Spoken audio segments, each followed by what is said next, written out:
Hey guys, tonight we begin with the rowdy, smoky, and slightly sticky world of the medieval tavern, the unsung heart of every town, the unofficial news center, and the only place where a knight, a farmer, and a bard could all get equally drunk and equally robbed. It wasn't just a place to drink.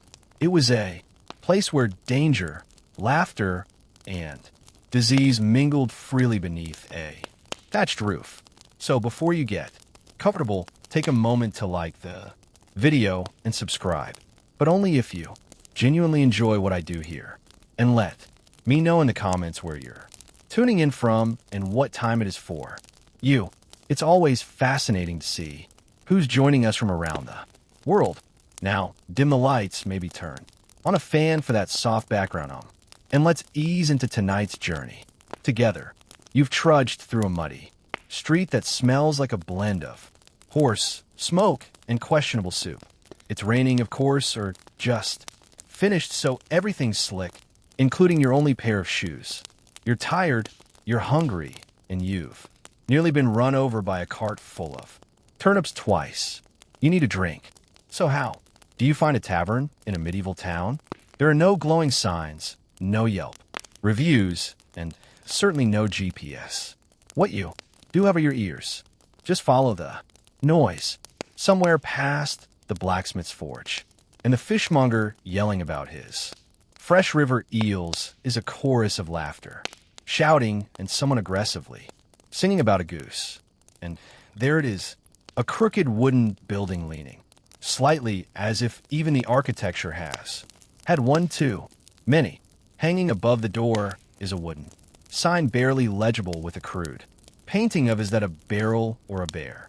Or maybe both. Either way, this is it. Welcome to the tavern. The front step is slick with ale, and as you push open the heavy iron hinge door, it lets out a creak so long and dramatic it might qualify as its own form of entertainment. Instantly, warm air and the rich perfume of smoke, wet wool, stale beer, and mystery meat hit your face like a drunken handshake. You made it. Inside, the ceiling is low enough to make tall men duck and drunk men bump their heads. The floor is dirt, not metaphorically, literally, though someone's laid down straw in an attempt to pretend it's cleaner. It isn't. There are no private booze, no waiters with menus, and no such thing as quiet conversation. This is a medieval tavern, and it only comes in two settings: rowdy and closed due to fire. You spot an open seat at a lopsided bench near the hearth, but it's wet with what you don't ask. Someone nearby is arguing about a stolen chicken. Another is passed out, with a ladle still in his hand. A one-eyed dog on a bone under a table like he pays rent there. And this friend is just the entrance. You've only just arrived, and already it smells like a night to remember or forget. As the heavy tavern door slams shut behind you, the darkness wraps around your senses like a damp wool blanket. Warm, uncomfortable, and slightly suspicious. Your eyes adjust slowly. Candle light flickers against soot stained walls, casting dancing shadows that make even the chairs look like they might pick a fight. The hearth blazes in the far corner, doubling as both heating. An open flame hazard. Smoke drifts lazily in the air, not quite escaping through the chimney that might be stuffed with a dead crow. But what hits you hardest isn't the noise or the heat. It's the smell. A medieval tavern's scent is less aromatic and more emotional. Trauma. The top notes are ale, warm, sour, and splashed liberally across every surface. Beneath that sweat, years of it, human, horse, and maybe something mythical. Add a hint of moldy bread, wet straw, and a whisper of boiled onions, and you have a blend no perfumer has dared bottle. The tables are carved with years of initials, crude drawings, and knife scars. They wobble with a kind of stubborn pride. The benches creak under the weight of muddy boots, thick cloaks, and questionable decisions. The floor dirt is promised, but layered with straw meant to soak up spills, spit, and the occasional unconscious customer. You step carefully.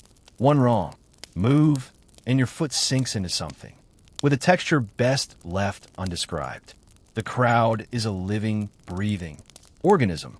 Loud laughter erupts in one corner while two men argue about the price of a pig in another. A woman slams a mug down hard enough to spill half her drink, and no one even flinches. A man at the next table stares at you with the dazed look of someone who's either thinking very deeply or forgetting how chairs work. Someone nearby sneezes. The entire left side of the room collectively leans away. And still, despite the overwhelming assault on your modern sensibilities, there's something welcoming here. The tavern is alive. It's rough, raw, and completely unfiltered. The medieval version of a community hub, minus the hygiene and with 400% more shouting. You find your seat. It's a bit damp. It's probably cursed, but for now it's yours. At first glance, the tavern's layout looks like someone arranged the furniture during an earthquake and then just decided to leave it that way. There's no blueprint, no bar area, no cozy booths. In the back, just a sprawling, uneven spillage of tables, benches, barrels, and the occasional wooden crate being passed off as a seat. Everything is too close together or too far apart, depending on how drunk you are. The hearth is the only real centerpiece. A big open fire roaring against one wall, doing its best to provide warmth, light, and a healthy dose of indoor smoke. Inhalation. Around it, people crowd in for comfort like moths with mugs. Those with the best seats hog the warmth. Those without, well, that's what ale is. 4. The bar, if you can call it that, is usually just a thick wooden plank, resting across two barrels, sagging under the weight of jugs, mugs, and elbows. Behind it stands a tavern keeper, multitasking between pouring drinks, yelling orders, and giving that one guy in the corner the death stare of, you still haven't paid for last Tuesday. There are no menus. You ask what's available and brace yourself. The answer is usually ale or shut up and wait. A narrow staircase, possibly original, definitely splintery, leads to the upstairs rooms. If you squint, you can see a boot hanging from one of the railing posts. No one's entirely sure if it's decorative or a warning. Some taverns have a back room. It might be for storage. It might be for illegal gambling. Or it might be where the last person who insulted the barmaid was taken, never to be seen again. It's best not to ask. The walls are stained with candle soot. The windows are covered with greasy cloth or animal hide. And every surface has been thoroughly polished by the elbows, boots, and spilled drinks of generations past. And maybe a chicken. Somehow, despite the chaos, or because of it, it works. Everyone knows where to go, how to sit, when to shout, and when to duck. It's not organized, but it is alive. Every medieval tavern has a, so you finally settle onto a creaky bench, dodging elbows and spilled stew. Your throat's dry, your boots are damp, and it's time for the main event. The drink. But don't expect a wine list or a polished mug. This is a medieval tavern. Your choices are limited, lukewarm, and possibly life-threatening. Let's start with the classic ale. Unfiltered, unpasteurized, and usually brewed in the back room, where the dog sleeps. It's thick, cloudy, and often comes with floaties, bits of grain, yeast, or possibly a chunk of the previous customer's mustache. It's not cold because there's no ice, and you don't ask how long it's been sitting in the barrel. You just drink and hope. Next up, mead honey wine. Sounds fancy, right? In reality, it's sweet, strong, and occasionally explosive. If the tavern keeper made it themselves, it might be delicious or it might taste like regret and be venom. It's usually served in nobles, wedding guests, or that one bard who insists on being paid in gold or mead. Then there's cider made from apples that were either freshly picked or dropped on the ground 3 weeks ago. Sharp, tangy, and served in cracked mugs that may double as soup bowls by morning. It's the drink of choice in orchard-rich regions, or for those who want something just alcoholic enough to forget the smell of the man sitting beside them. Wine? Technically, yes. But unless you're in Southern Europe or the nobility's in town, it's likely watered down, soured, and served with a side of sarcasm. Good wine is reserved for lords, bishops, and the merchant who just sold 12 crates of salt and water. That's a bold choice because half the time it's teeming with invisible death. Boiling cost fuel and clean wells are rare. That's why even children drink ale. It's not about the buzz. It's about not dying of dysentery before age 8. No, one's measuring shots or crafting cocktails here. You drink from mugs made of wood, clay, or tin. Some still have last night's stew in them. You raise your mug, sniff it, and sip. It's warm, it's bitter, and somehow it's perfect. Because in the medieval tavern, if it's wet and won't kill you immediately, it's a fine vintage. So you survive the drink? Barely. Now your stomach growls, reminding you that you haven't eaten since sunrise, and your last meal was mostly barley and sadness. Time to eat, but don't get excited. There's no menu, no waiter, and absolutely no one asking if you have any dietary restrictions.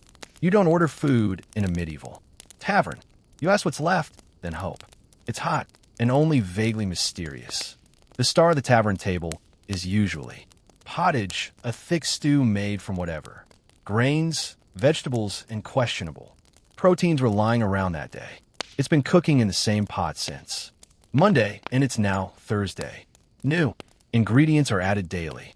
Nothing is removed. It's less of a meal and more of a culinary time capsule. If meat is involved, congratulations. It's probably rabbit, pigeon, or the unlucky chicken who wandered too close to the fire.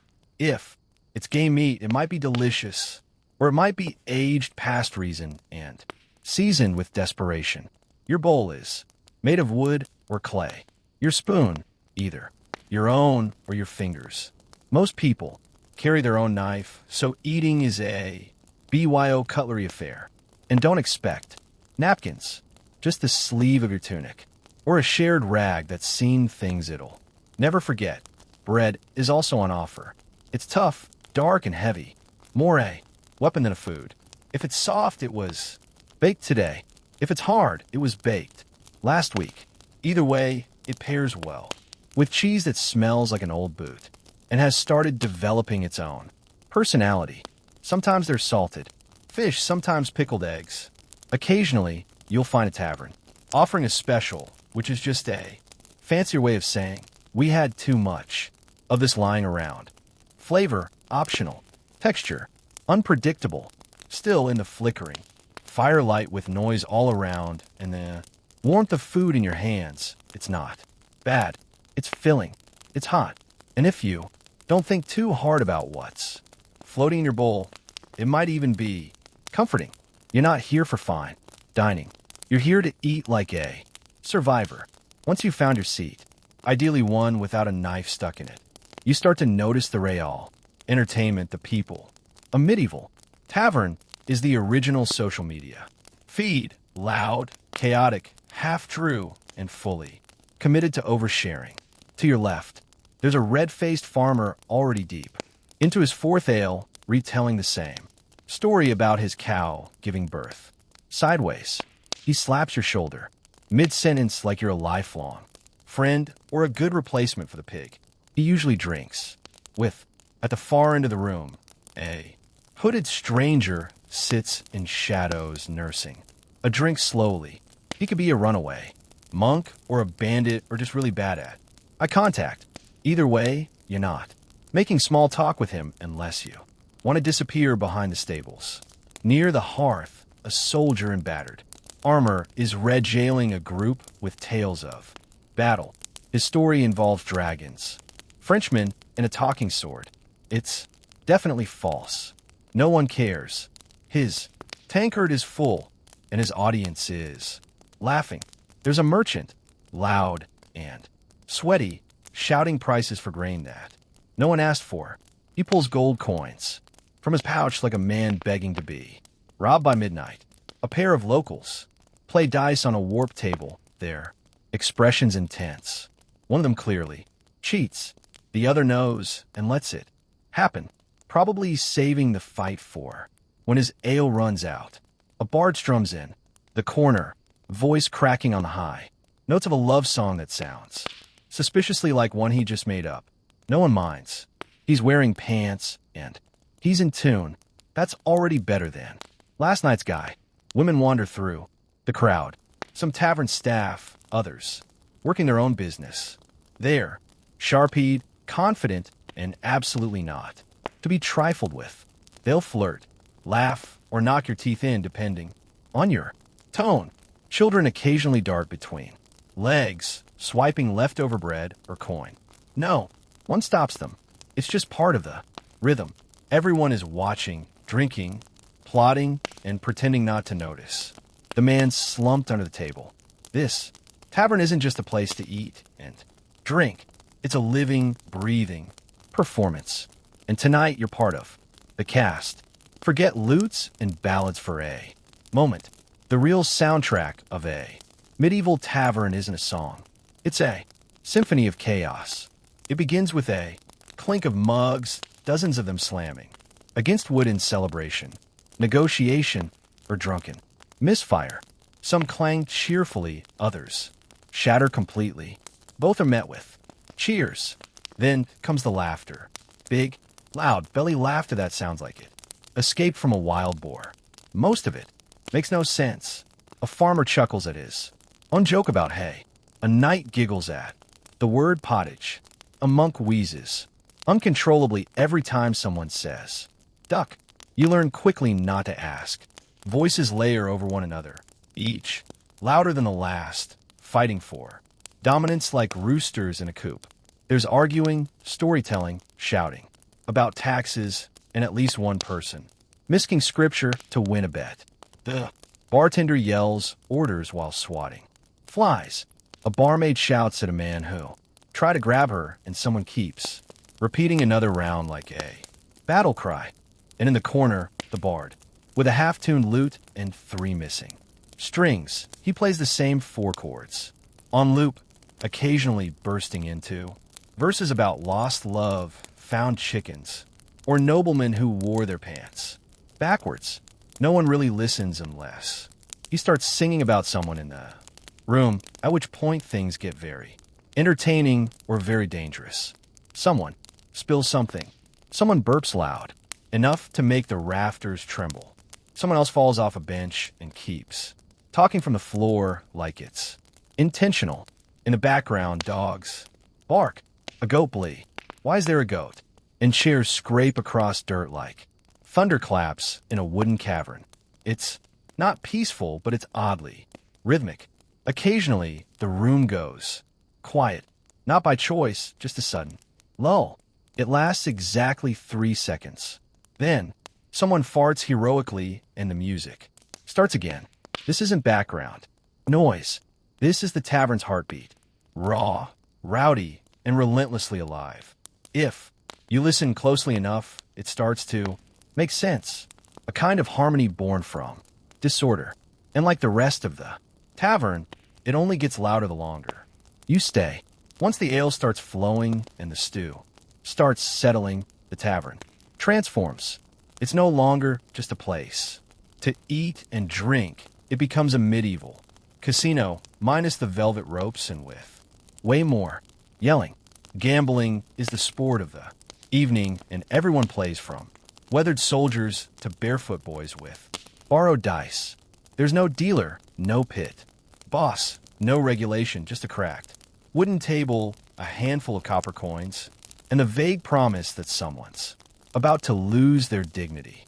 Dice are the game of choice, carved from bone, wood, or whatever is lying around. They clatter across tabletops like rolling thunder, each toss followed by a mix of cheers, groans, and accusations of witchcraft. No one trusts the dice. Everyone uses them. Then there are cards.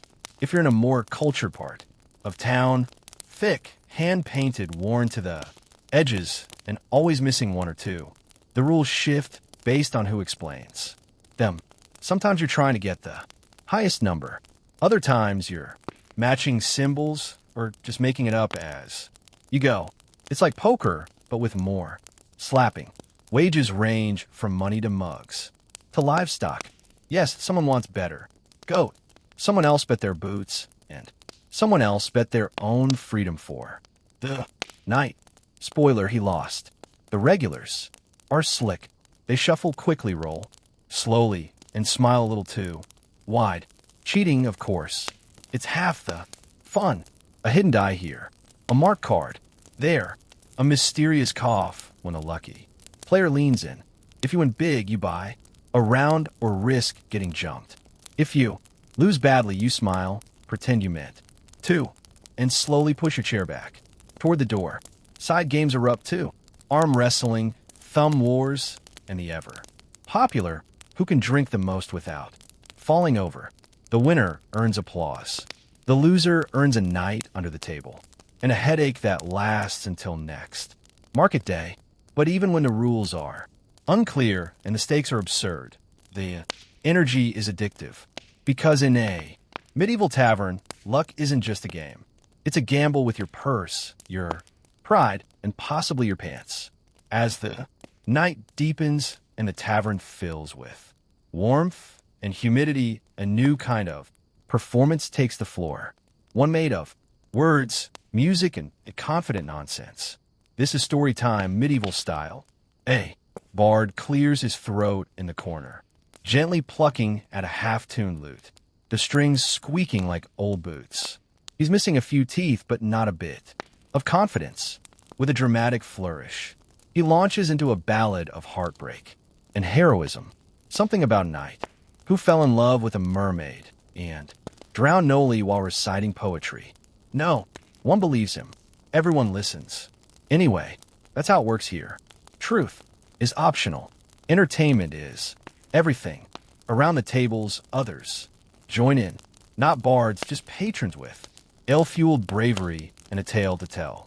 One man swears he once wrestled a bear and lived to drink about it. Another claims he saw a witch turn a cow into a goat. A third insists he's related to Charlemagne on his mother's cousins' side. Everyone's story begins with, you won't believe this, but in there, right? We don't, but we want to. Boasts become ballads. Mishaps become myths. Someone tells a joke so bad it circles back to being good. Someone else recites a poem likely plagiarized from a monk's scroll. The room claps, hoots, or throws bread, depending on the quality or quantity of the performance. If you're lucky, a scold or minstrel might be passing through. Professionals who travel from town to town, exchanging music for coins, meals, and occasionally a place to sleep. Indoors, their songs are polished, their tales long, and their ability to rile up a crowd dangerous. But even they know the golden rule of tavern tales. Never let facts ruin a good story. In this smoke-filled room with the fire crackling and the mugs sloshing, storytelling isn't just entertainment. It's tradition. It's connection. It's how you make friends, enemies, and the occasional lifelong drinking partner. By midnight, half the tavern is reenacting the story of the one-legged knight who fought off 6 highwaymen with a ladle. You laugh, you cheer, you forget it's all made up because in a medieval tavern, every liar is a legend, if the story is good enough. As the night deepens and the ale keeps flowing, something changes in the air, a kind of boozy boldness. The bard is halfway through his third song about unfaithful shepherdesses, and suddenly everyone's feeling romantic. Welcome to medieval flirting. Subtlety has left the building. It starts with eye contact, or at least one eye slightly squinting through a meat-induced haze. A man with 2 remaining teeth leans across a bench and slurs, "My lady, your beauty burns brighter than the hearth she responds. By hurling a bread crust at his forehead, the room cheers. Others try their luck more gently, offering refilled mugs, clumsy compliments, or offers to help carry a bowl of stew so it doesn't spill. Spoiler, it still spills. If you're a woman in the tavern, staff, guest, or traveling merchant, you're likely used to fending off at least 3 would-be poets, 2 arm wrestlers, and 1 man who tries to impress you by balancing a knife on his nose. Sometimes it works. Usually it ends with a black eye or an empty purse. For those actually seeking companionship, taverns offer more than but don't expect a feather, bed, and lavender-scented linens. This is a medieval tavern, not a spa. If the tavern offers lodging, it's likely a creaky staircase away, upstairs past slanted floors and beams low enough to test your skull's durability. The rooms are small, cold, and absolutely shared. Privacy doesn't exist. You're sleeping shoulder to shoulder with strangers. Some snoring like church bells. Others dreaming loudly in languages you've never heard. Beds, technically most are, straw-stuffed mattresses, thin, lumpy, and crawling with what medieval folks fondly called companions. You lay down fully clothed, boots on, dagger into your pillow, not for comfort, but for defensive strategy. Blankets are shared, so are smells. And if someone had garlic earlier, someone always has garlic. It will become an intimate part of your dreams. If you're too poor or too drunk for a room, you sleep downstairs on a bench, under a table, or just in a corner by the hearth, curled up next to a dog that may or may not belong to the tavern. You'll be stepped on, probably sneezed on, and maybe used as a footrest. The tavern never really quiets, even after the last mug is drained and the last fight patched up. There's always someone muttering in their sleep, a log popping in the fire, or a distant fart echoing through the rafters. And yet somehow you drift off. It's not comfortable. It's not clean, but it's safe enough. The fire keeps the worst of the cold away. The tavern keeper keeps watch with one eye open and a club in hand, and the noise becomes its own kind of lullaby. Familiar, human, alive. You'll wake with a sore neck, a dry mouth, and a questionably acquired bruise. But for a few hours, you sleep. In the company of travelers, rogues, farmers, and fools. No kings, no. Silence, just snoring, straw, and the faint hope your boots are still there. Come morning, dawn creeps in like an uninvited guest, sliding pale light through the cracks in the shutters and poking at your eyelids. With merciless persistence, the tavern has changed. Overnight, not quieter exactly, but quieter in a defeated sort of way.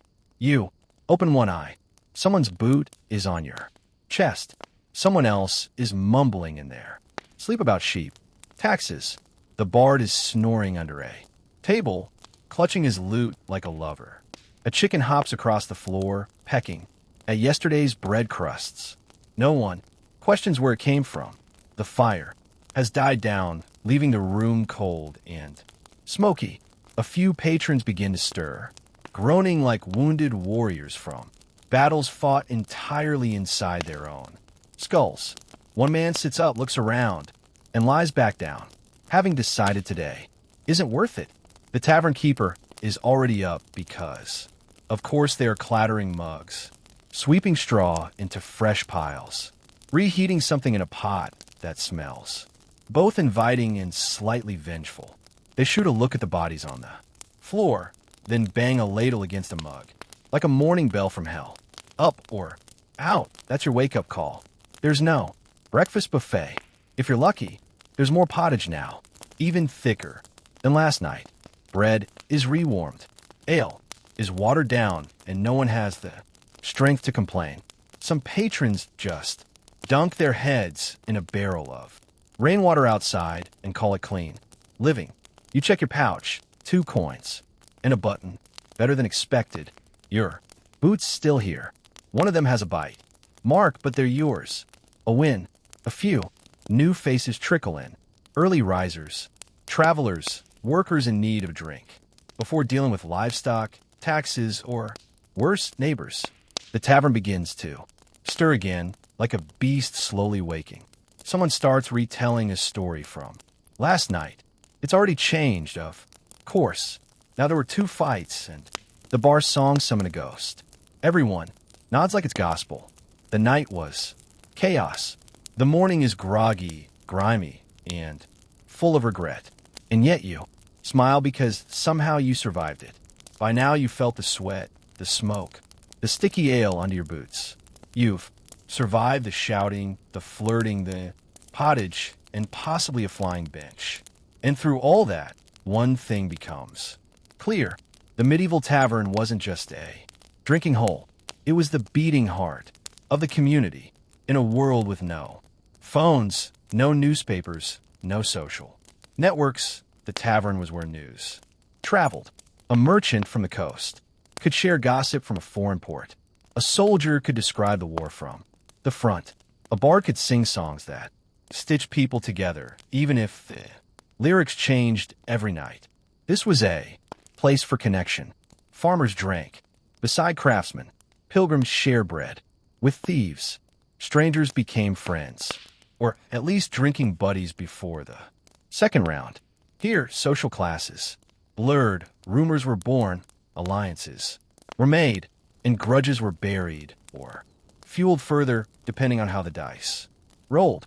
The tavern was also where business happened.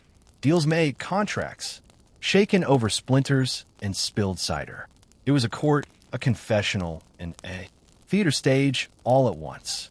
You could find a job, lose your purse, get married, or start a feud in a single evening. And it offered something else, too. Something you couldn't buy at the market or pray for in a chapel. Relief from the cold, from the work, from the endless seriousness of surviving medieval life. For a few hours you could sit near a fire, hear a bad joke, sing a worse song, and forget just briefly how hard the outside world was. Even if the ale was warm, the bed was itchy, and the food had more bones than broth. The tavern gave you a sense of being alive among the living. And in an age where everything from disease to war to a sharp winter could take you without warning, that was no small thing. So, when you stepped into a medieval tavern, you weren't just buying a drink. You were buying belonging, story, and maybe, if the floor wasn't too crowded, a place to sleep where the fire still burned. Because long before cafes and pubs and coffee houses, there was the tavern. Loud, dirty, honest, and absolutely unforgettable. Before she became the most iconic face of ancient Egypt, immortalized in a limestone bust with high cheekbones and a gaze frozen in serene confidence, Nefertiti was a woman, cloaked in mystery. Her name means the beautiful one has come, but no one knows exactly where she came from. Some believe she was the daughter of a powerful Egyptian official named I, possibly even the sister of Akhenaten. Others argue she was a foreign princess sent to Egypt in a marriage alliance. Her origins are debated, but her influence is undeniable. Nefertiti appears in the historical record like lightning, sudden, brilliant, and transformative. She enters Akhenaten's life not as a passive queen, but as an equal partner in a reign that would shake Egypt's religious and cultural foundations. Together they would dismantle centuries of tradition, discard the pantheon of gods, and elevate the Sundiskatan as the one true deity. It was a radical, near heretical move, and Nefertiti wasn't just watching from the throne. She was leading ceremonies, making offerings, even depicted in arts, smiting enemies, a role typically reserved for male pharaohs. Unlike other queens who were relegated to the background, Nefertiti was ever present. She appears in more artwork from the period. Pharaoh Akhenaten. He wasn't born with that name. He was originally Amenhotep IV, a prince in line with a 1,000-year legacy of gods and tradition. But something shifted inside him. Some call it divine inspiration. Others say madness. When he became king, he turned his back on the mighty god, Ammon, and declared a new truth.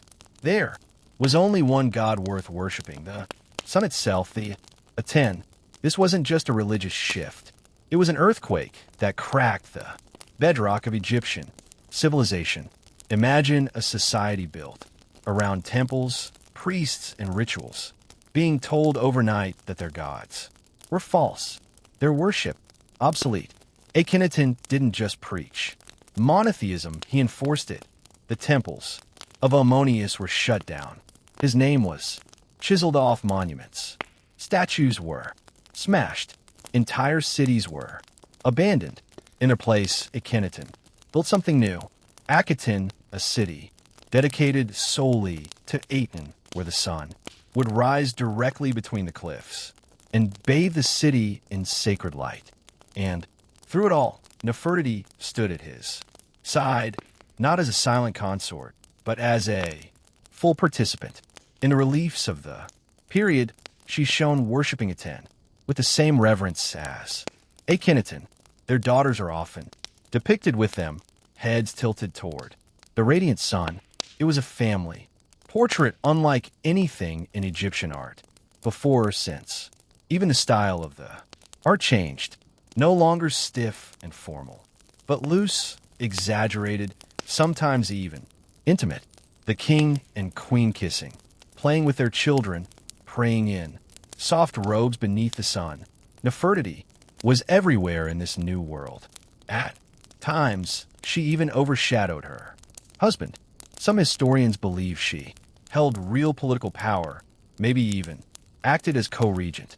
There are inscriptions that refer to her as Neferfroten, a name some believe she used when she began ruling in her own right.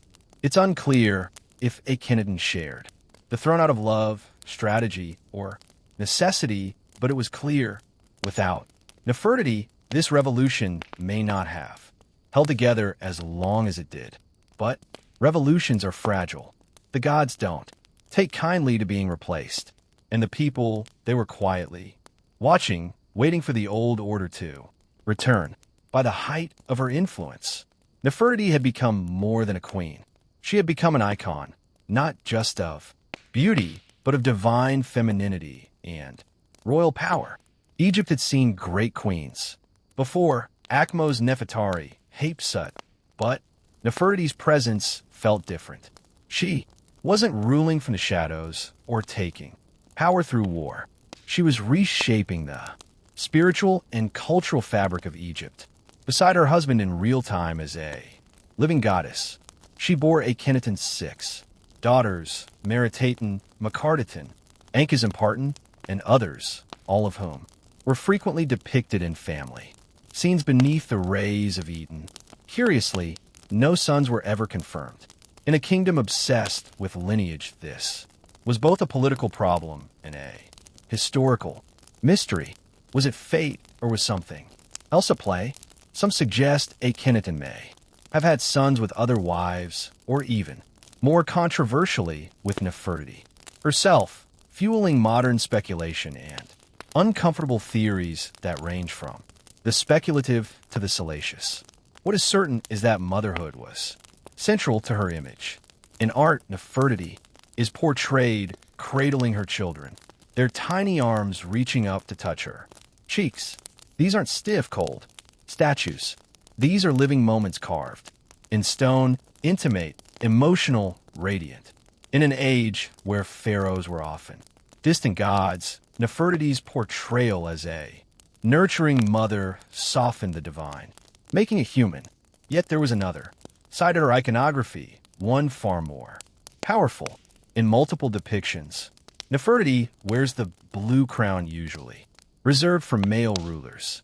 She is shown smiting enemies, riding chariots, making offerings without Akhenaten beside her.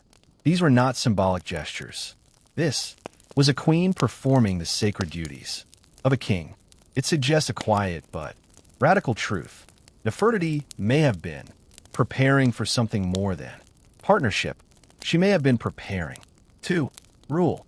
Whispers in history suggest that, after Akhenaten's health began to decline, possibly due to genetic disorders or stress, Nefertiti took on more governing responsibility. But this is where the record starts to fade. In the final years of Akhenaten's reign, she vanishes from the public eye. No fanfare, no funeral inscriptions, no confirmed burial. Did she die young? Did she fall from power? Or was she about to become something even greater than a queen? Something history tried and failed to erase. One day Nefertiti was everywhere, etched into walls, praised in hymns, ruling alongside a revolutionary pharaoh. And then, like a breath in the desert wind, she vanished. No ancient Egyptian queen had ever been so visible. Yet, around year 12 of Akhenaten's 17-year reign, the records grow eerily silent. Her name disappears from the inscriptions. Her image fades from the art. No tomb, no death announcement, no mourning scene. For a woman so central to Egypt's cultural upheaval, her absence is more than strange. It's a black hole in history. So what happened to her? One theory suggests the simplest answer. She died. Childbirth was risky, even for royalty. Nefertiti's second daughter, Makartan, also disappears from records. Around this time, possibly indicating a dual tragedy, a mother and daughter lost in the same dark moment. But if that were true, why no elaborate funeral? No tribute, no temple. This was a woman revered like a goddess. A quiet death doesn't fit the script. Others propose something far more political. Perhaps Nefertiti fell from favor. Maybe the tides turned within the royal court. Akhenaten, increasingly isolated, could have sidelined her, possibly in favor of another consort. Some suggest a co-ruler named Smenkar, an enigmatic figure who appears briefly in the historical record, may have replaced her. Was this a male heir, a half-brother, or was Smenkar Nefertiti herself under a new name? That's the most electrifying theory, that Nefertiti didn't disappear at all. She transformed. Evidence suggests someone named Nefertiti ruled in the final years of Akhenaten's reign. This individual used feminine grammar in inscriptions and even referenced Akhenaten as her beloved husband. Could this have been Nefertiti, crowned as pharaoh in her own right? If so, she would have joined the rarest ranks in Egyptian history, a female king like Hatshepsut before her. But even this theory dissolves in sand. Nefertiti's reign ends abruptly, and then comes a name more familiar: Tutankhamun, later Tutankhamun, a child king who would reverse his parents' reforms and restore the old gods. If Nefertiti did reign alone, it was short, and if she was Smenkar or Nefertiti, she ruled as a ghost queen, visible only in hints, half-carved, cartes, and broken relics. A puzzle, missing its centerpiece. And so, just as suddenly as she arrived, the most powerful woman in Egypt disappears. But her legend that was just beginning to take shape. As the dust of a manna began to settle, a new figure emerged. A boy king, barely old enough to hold a scepter. His name was Tutankhamun, later changed to Tutankhamun, and he would become the most famous pharaoh in the world. Not for what he did in life, but for the treasures found in his untouched tomb. But what matters here is this: who was his mother? The historical records are frustratingly silent. His father was almost certainly Akhenaten, but the identity of his mother remains shrouded. Could it have been Nefertiti, ruling from the shadows? Or was it the high priest Ai, her possible father? Or perhaps both working together to erase the chaos of Amina and return Egypt to its old gods? One of the more compelling pieces of evidence comes from a golden shrine found in Tutankhamun's tomb. It shows a woman anointing the young king, a woman with features eerily similar to Nefertiti. If that was her, it means she may not have vanished at all, but stayed at the heart of power in a more discreet form.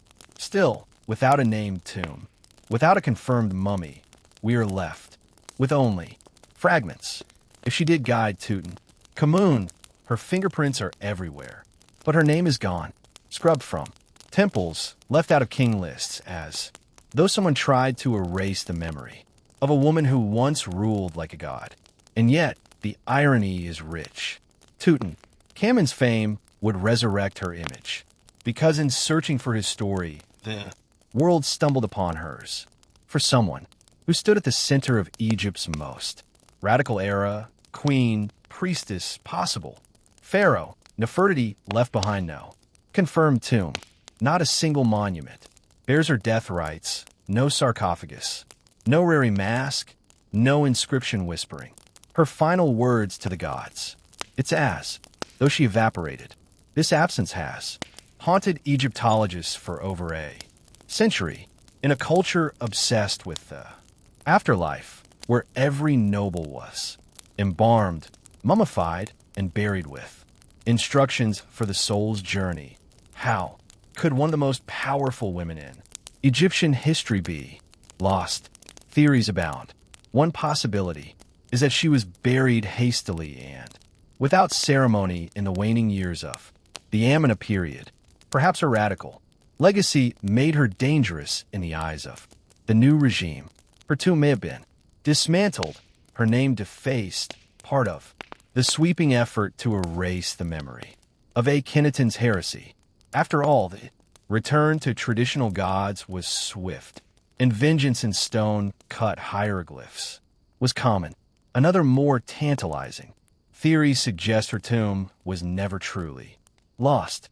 It was simply misidentified or still hidden.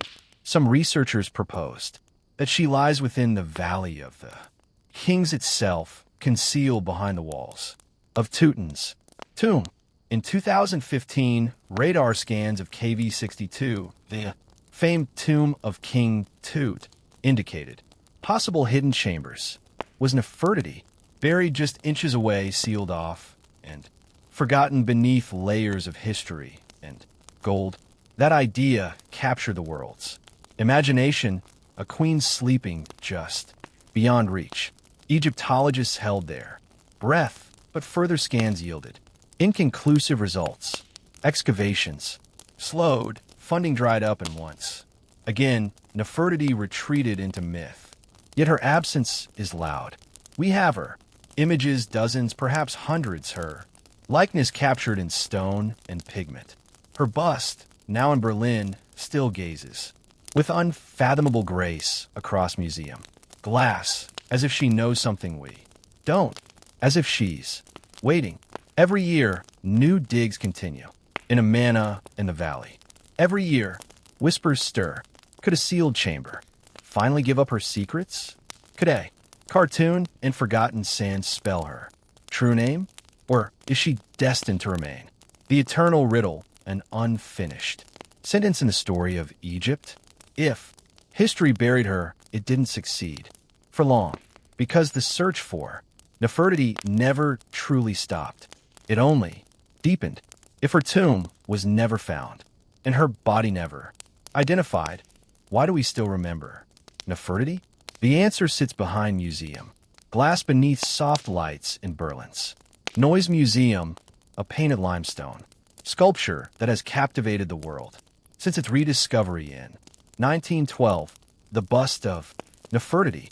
She gazes forward with poise and serenity, her long neck graceful, her blue crown distinct, and her features so refined they almost feel modern. One eyes unfinished, perhaps left that way intentionally, or perhaps a forgotten detail during the workshop's final days. Yet, even incomplete, she is timeless, unforgettable. The bust was discovered by German archaeologist Ludwig Borchardt in the ruins of the sculptor Thutmose Moses' studio at Ammana. When he brushed away the dust and revealed her face, he knew instantly what he had found. In his diary, he wrote. No use describing it. You have to see it. And once the world did, Nefertiti became not just a historical figure, but a global symbol of beauty, of power, of ancient enigma. But even her bust is not without controversy. Germany acquired the artifact during a time of loose antiquities laws, and Egypt has been requesting its return for decades. 2. The Egyptians, she belongs home in the land whose sun once touched her skin, where she stood beneath the Ten's rays. But Germany has refused. They claim her fragility makes her unsafe to travel. Others say it's about prestige. Nefertiti brings in crowds. She is after all their Mona Lisa. Still, her presence, wherever she may be, has changed how the world sees ancient women. She wasn't just a passive beauty. Her bust captures something regal, assertive, almost challenging. She looks like someone who held secrets, made decisions, changed the course of empires. And she did. It's remarkable how a single sculpture, delicate and silent, can resurrect someone lost to time we may never find. Her tomb, we may never know how she died, but through this bust, Nefertiti achieved something extraordinary. She became immortal, not in gold, but in human memory. The face may be still, but the story it tells that continues to speak louder than ever across the centuries. Nefertiti's story lives somewhere, between stone and silence, between what we know and what we want to believe. Few figures in ancient history have inspired such relentless fascination and such profound mystery. She is a paradox, one of the most documented women of her time, and yet still largely unknowable. Over the centuries, she's been imagined as many things. To some, she was a goddess in human form, the living embodiment of divine beauty. To others, she was a political mastermind, the force behind the throne. Perhaps even the throne itself. Some have portrayed her as a romantic figure, tragically lost in the sands of revolution. Others paint her as ambitious, even ruthless, navigating a collapsing empire with elegance and calculation. But what do we truly know? We know she was more than a royal wife. Her imagery rivals that of kings. Her presence during religious rites, royal ceremonies, and even scenes of battle reveals a woman not just beside power, but wielding it.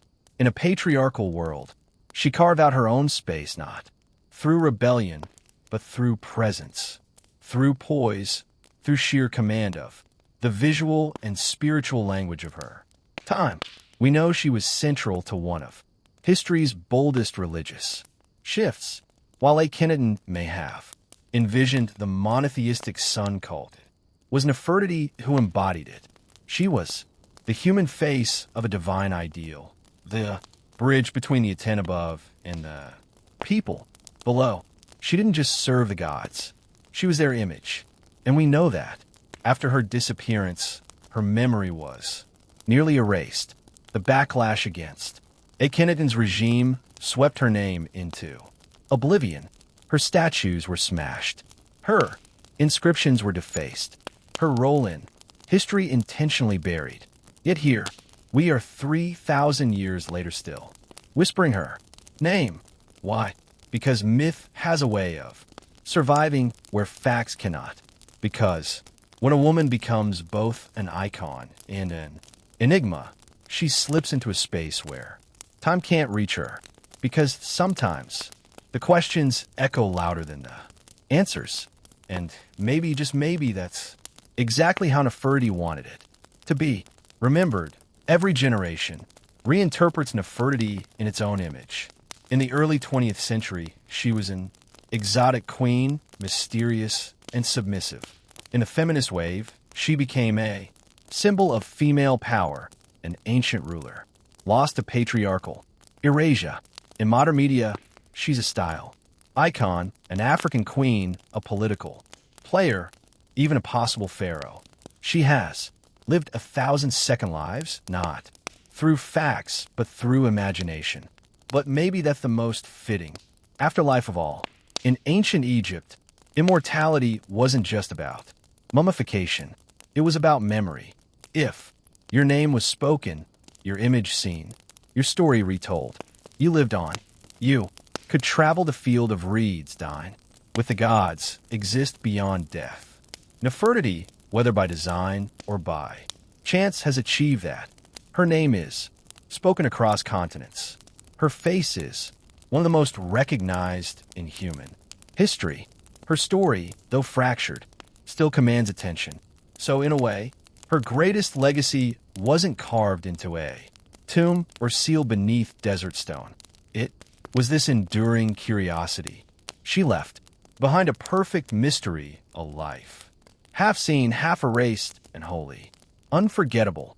And perhaps that was her final act of power, not just to rule an empire, not just to shape religion or raise royal daughters, but to become timeless.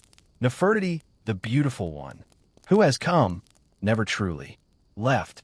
She remains here in our questions, our wonder, and our need to remember the women history try to forget. She lives, not in gold or glory, but in the eternal act of being searched for. And what is more immortal than that? China, where the clouds hang low and the wind hums. Through bamboo groves, a dragon lies, coiled, but it is no myth, no fireb, breathing beast of legend. This dragon is made of earth and stone, carved by centuries of calloused hands and patient vision. It is the Long G rice terraces, known to locals as the dragon's backbone, and its curves ripple across the mountainside like scales shimmering with water, rice, and ancient pride. From a distance, the terraces resemble a sleeping creature. Hills ripple with rhythmic precision, each layer rising and falling like the sinew of a living form. But step closer and you'll find something even more alive. Water flows in soft whispers along carefully dug channels. Seedlings flutter in the breeze, and at dawn, the morning mist drapes the landscape like breath rising from a dragon's nostrils. These terraces weren't built in haste. Their story began over 700 years ago when the Zhuang and Yao people, ethnic minorities with deep ties to the mountains, chose to tame the slopes rather than abandon them. Flat land was scarce. Machinery was non-existent. And so they looked to the mountain and asked a simple question: how do we feed ourselves here? The answer took generations. Armed with little more than stone tools and bamboo baskets, they carved the hills inch by inch, year by year. With each level built, they not only shaped the land, they taught it to breathe with them. Rainfall became resource. Slope became sustenance. Rice, the staple of life, began to grow where gravity once ruled. And over time, the terraces began to resemble a dragon. In repose, strong, eternal, sacred. This was more than agriculture. It was harmony, a silent pact between humans and nature. No part of the mountain was wasted, and no part was forced to bend violently.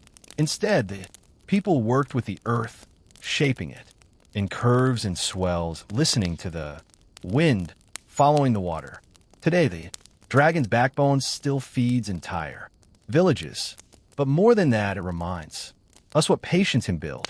In a world racing forward, here lies a dragon that was never chased, only carved, layer by layer, dream by dream. To walk among the long dry terraces is to step into a world carved by persistence. There is no illusion here, no machine, tracks, no corporate survey markers. What stretches across these mountains are the fingerprints of human endurance. Every curve, every slope, every drop of water has been arranged, stone by stone, with hands that knew the pulse of the land.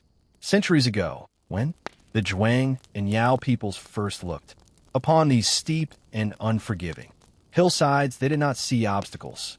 They saw opportunity. The lands were already taken, the fertile valleys already sown. But up here amid the rugged peaks, there was possibility. If only they could make the earth listen. With no heavy tools, they began wooden shovels, stone hoes, baskets of mud, and rubble carried on backs worn by time. Slowly, terraces began to form, horizontal veins across the mountain, held in place by hand-stacked stone. Walls. These weren't accidental cuts into the slope. They were calculated. Each level had to be perfectly balanced, not only to hold water, but to carry it from one tier to the next without waste. One miscalculation could cause an entire section to collapse. Too steep and the water would rush. Too flat and it would stagnate. So they measured not with rulers, but with generations of intuition.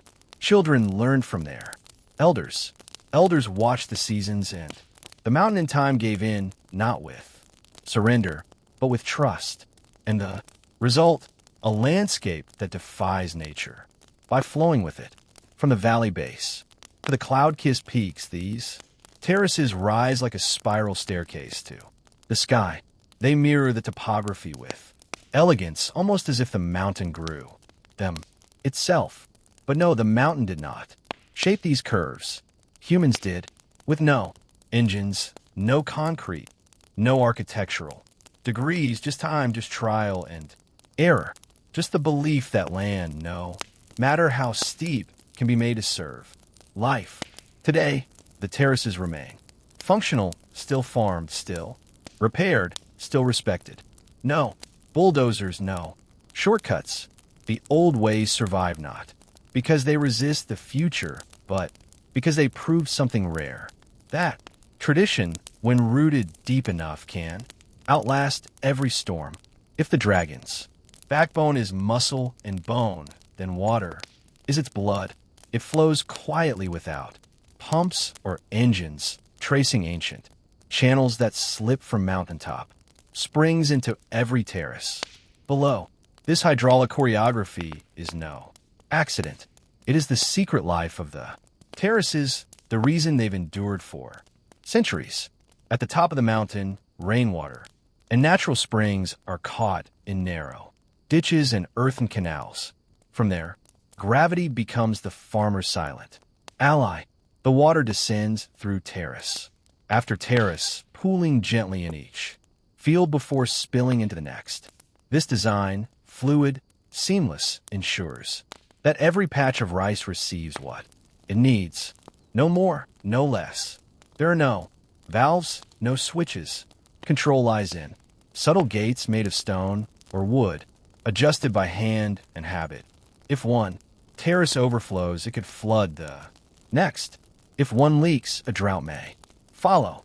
And so the villagers, guardians of this delicate system, walk the ridges, daily checking, adjusting, listening to the sound of flow. It's less like farming, more like playing an instrument. One wrong note and the whole song is off. But the water does more than feed rice. It mirrors the sky. In spring, when the terraces are first flooded, the paddies turn to glass. They reflect the clouds, the sun, even the stars on a clear night. Visitors often describe the sight as surreal, like the mountain has become a living mirror, reflecting both heaven and earth. Then comes summer. The water thickens with stalks of green. The reflection fades, replaced by movement, rippling rice. Plants swaying in the wind liken to walk the terraces of. Long G is to walk through layers of myth. The hills are not just soil and stone. They're alive with stories, whispered through bamboo groves and carried on the wind. For the villagers, these mountains are not merely land. They are sacred beings shaped by gods, guarded by spirits, and inhabited by tales passed from one generation to the next. The most enduring legend speaks of a sleeping dragon whose body stretches across the ridges. Its spine rises in coils, the very terraces themselves. Locals believe that the curves of the mountain are not man-made, but rather the dragon's scales rising and falling with breath. When mist rolls in from the valley and covers the paddies in white, it said the dragon stirs, breathing gently in its sleep. Another tale tells of how the terraces were born from divine generosity. In a time of famine, the ancestors climbed the mountains and prayed to the heavens. Moved by their devotion, the gods sent rain and instructed them to carve the hills into steps so rice could grow. The people obeyed, and the dragon appeared to guide their hands. Ever since they have honored the mountain with respect, never shouting in the fields, never cutting trees without prayer. These beliefs are not written in books. They live in songs, sung during the planting, in incense, burned before a new growing season, in the silence kept during misty mornings. Children grow up hearing these tales not as fantasy, but as truth, embedded in the land. To laugh at the dragon is to risk bad harvest. To disrespect the spirits is to invite flood or drought. There are spirits in the water, too. Some farmers still make offerings before releasing the spring water into the terraces for the first time each year. A few drops of rice wine, a prayer, murmured under breath. Not for show, just tradition as natural as tying a shoe. And whether you believe in dragons or not, something sacred hangs in the air. Maybe it's the silence. Maybe it's the clouds. Or maybe it's the quiet. Certainty that this place is more than human work. It's a story still being told, written not in ink, but in stone, water, and rice. For centuries, the dragon's backbone was a secret kept by the mountains, remote, quiet, and known only to those who called it home. But no place, no matter how sacred, remains untouched forever. The road came, the wires followed, tourists, cameras, and smartphones climbed the hills alongside. The farmers in the terraces, ancient and weathered, faced a question they'd never had to answer before. How do you survive the modern world? At first, there was worry. Some feared the mountain would be sold piece by piece to developers that concrete would replace. That culture would become costume. But the people of Long J didn't just endure. They adapted, not by abandoning the past, but by weaving the present into it one careful thread at a time. Villagers began opening their homes to guests, not as resorts, but as family stays. Visitors eat local meals, sticky, rice steamed in bamboo, wild greens picked that morning. They sleep in wooden stilt houses where roosters still announce the sunrise. The experience isn't curated for show. It's lived, honest, real, and the farming it continues. Each season, locals still flood the terraces, still plant by hand, still harvest with sickles worn smooth. By time, children attend school by day, but help in the fields at dusk. Tourism may bring income, but rice brings life. One supports the other. Both are essential. Some young villagers have left for the cities, but many return. There is something magnetic about the terraces, something deeper than nostalgia. It's the sound of water sliding through the channels, the way the stars reflect in the paddies, the way the mountains teach patience. Local festivals have grown louder. Yes, there are now microphones where there were once drums, signs in Mandarin and English stand beside sacred springs. But the rituals still happen. Offerings are still made. Elders still lead the songs. The dragon's backbone didn't resist change. It absorbed it with grace, with balance.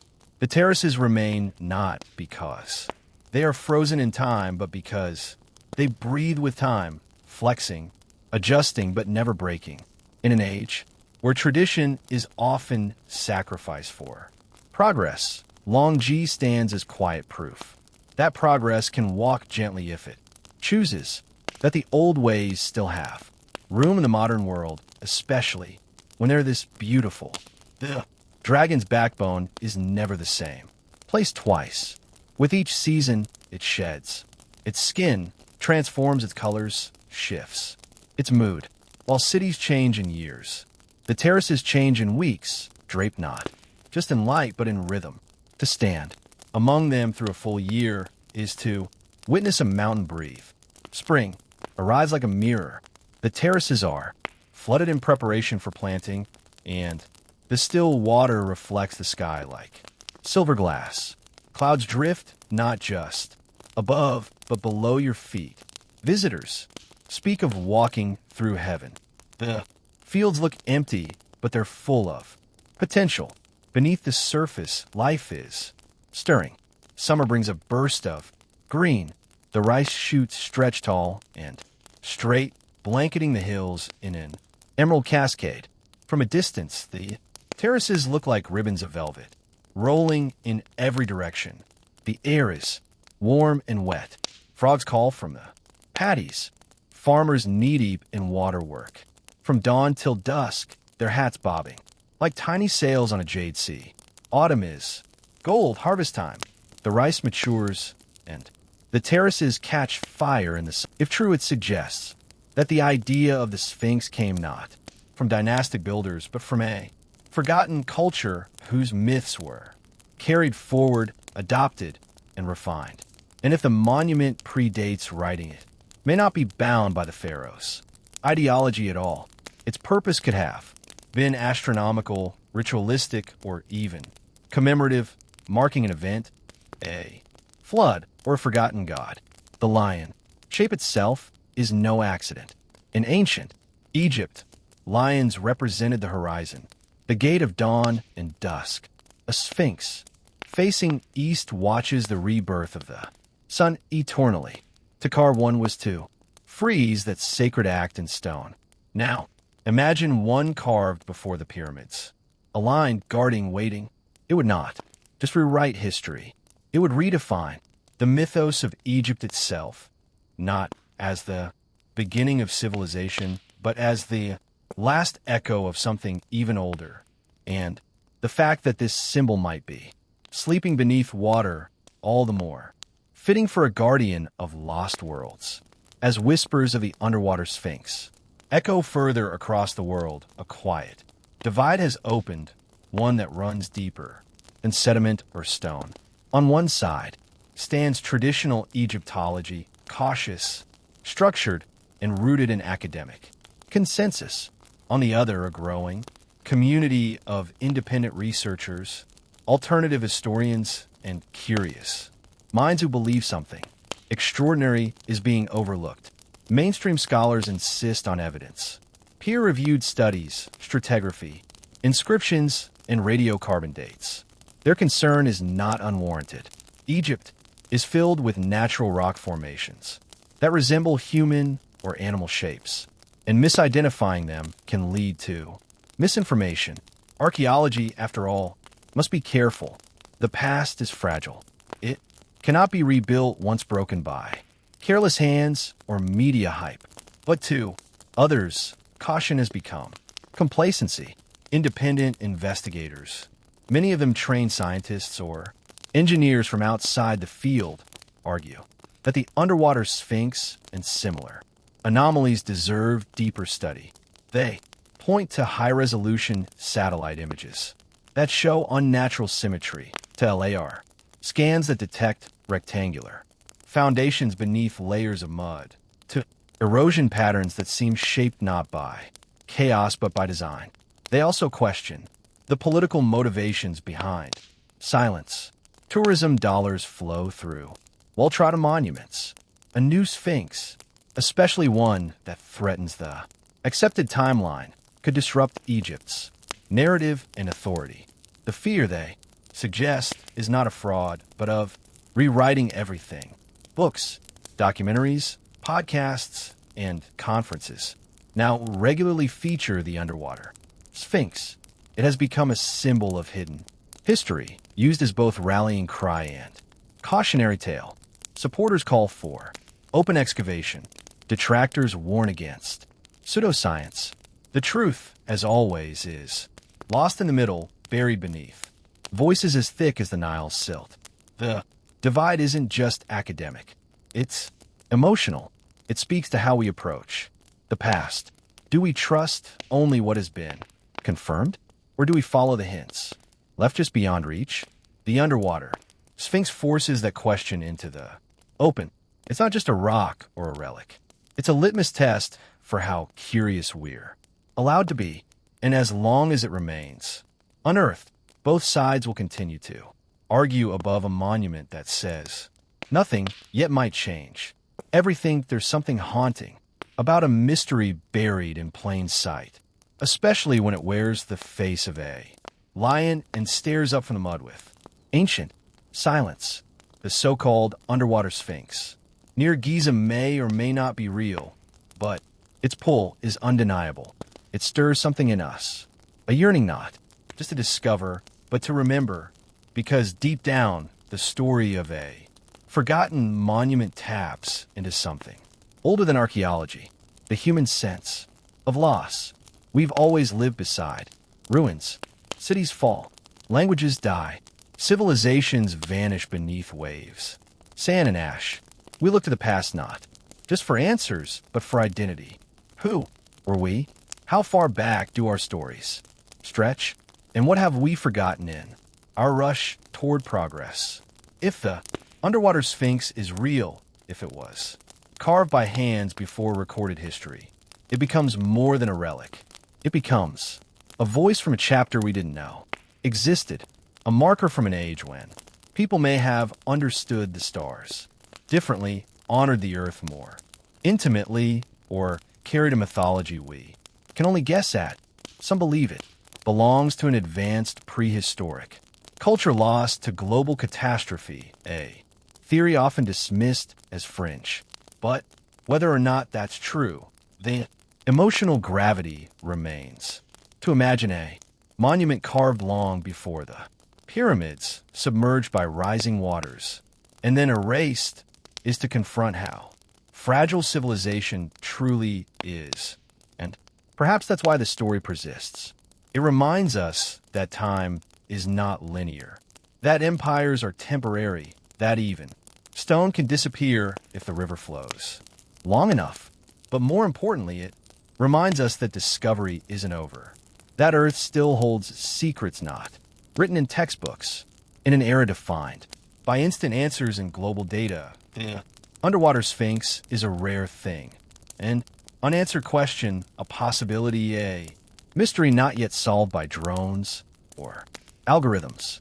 And whether it proves to be natural rock or a forgotten monument already holds value because it makes us wonder if the past is deeper than we thought, wonder if myth holds memory, wonder what lies just beneath the surface, waiting for someone to listen.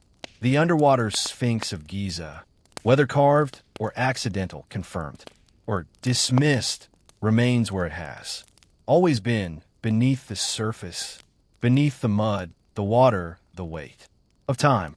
It has no plaque, no name, no spotlight, and yet it speaks softly in the absence of answers. For every monument we've unearthed in Egypt, there are others still buried, still waiting. Some are too fragile to uncover. Others are lost to the shifting Nile, drowned beneath layers of silt and secrecy. And a few, like this one, sit in plain view, ignored not because they lack importance, but because they ask questions we're not yet ready to answer. Maybe that's what makes the underwater sphinx so powerful. Not its size, not its age, but its silence. It forces us to confront the limits of what we know and the discomfort of what we might have overlooked. In truth, it may never be excavated. Politics, funding, and tradition form walls taller than any tomb, but that doesn't mean it's irrelevant. Quite the opposite. The monument's very obscurity has turned it into a mirror reflecting not just what lies buried, but what we choose to remember and what we choose to forget. It also reminds us that history is not a closed book. It's a living puzzle, scattered across landscapes and shorelines, waiting for a shift in tide, a change in thinking, or a brave question to unsettle the dust. Perhaps one day the water will recede and the full form will rise, pause, face, and all. Perhaps radar will confirm what myth has long suspected, or perhaps the mystery will remain passed from generation to generation, like a whisper between stones. But whether monument or mirage, the underwater sphinx already serves its greatest purpose. It stirs the imagination, and in a world drowning in certainty, that may be its greatest gift, because maybe the most ancient. Things aren't just buried in sand or time. Maybe they're buried in us, in our need to explore, to remember, and to believe that somewhere out there beneath waves or desert, the past still breathes.